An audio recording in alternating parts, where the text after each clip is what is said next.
مامەسا ئەی هەوڵەکانی بارزانی بۆ سەربەخۆی چۆن هەڵدەسەنجێنی بە تایبەتی باز لەوەی دەکرا کە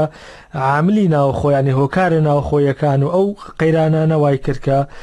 بە تایبەتی ئەو هەوڵانە هەنگاو نەنێ بەرەو پێشەوە تۆ لە ضمنی ئەو قرات بۆ هەرێمی کوردستان ئەم هەوڵانە چۆن هەڵدەسەنجێنی؟ والله برا ڕێزەکەم کورت و مختصر و زۆر بەڕاشکاوە من ئازانم هەلی دەوڵەتی کوردیەکە لە دەست چوو ئەم جارش ئێمە وەکو کورد دوو جار هەلمان کەوتە بەردەست جارێکە دەوڵەتی عوسمانی ڕما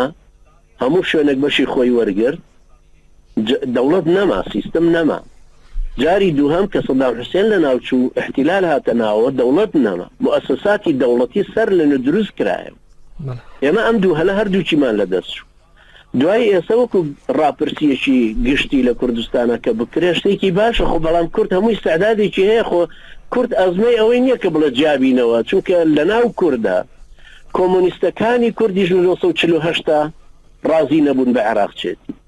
مارکسیەکانیش ئاڵای شۆڕشیان دروست کرد ڕازی نەبوون بە عێراق چێتی ئیخوان مسلیمینەکانیش ڕازی نەبوون بە عێراق چێتی لە 94 یەکگرتویان دروست کرد ئێمەی وەسوولیش ڕازینین بە عێراق چێتی هەرەمانەی کوردستانانە بێرکەین لەبەر کەس نییە لە کوردستانە ڕازی بە عێراق چێتیەک هەموو ڕازین بەوەی کە دەوڵەتەکە دروست بێت بەڵام ئادەی گەدە و جیپاڵی دەوڵەتەکەمان چۆنە بێ کە بێتە پێش خەڵکە لەمایانە ترسێ برا ئەمە خەڵک لەمایە ترسێ ژنا دەوڵەتی کوردی ئۆمنیەتی نەخوێنەواری کووردە فرا شێلم فرۆشە خەڵوس فرۆشێکی وڵاغلو ئێستا قسەی لەگەڵا بکەڵێ کاکەوەڵا دەوڵەتمانە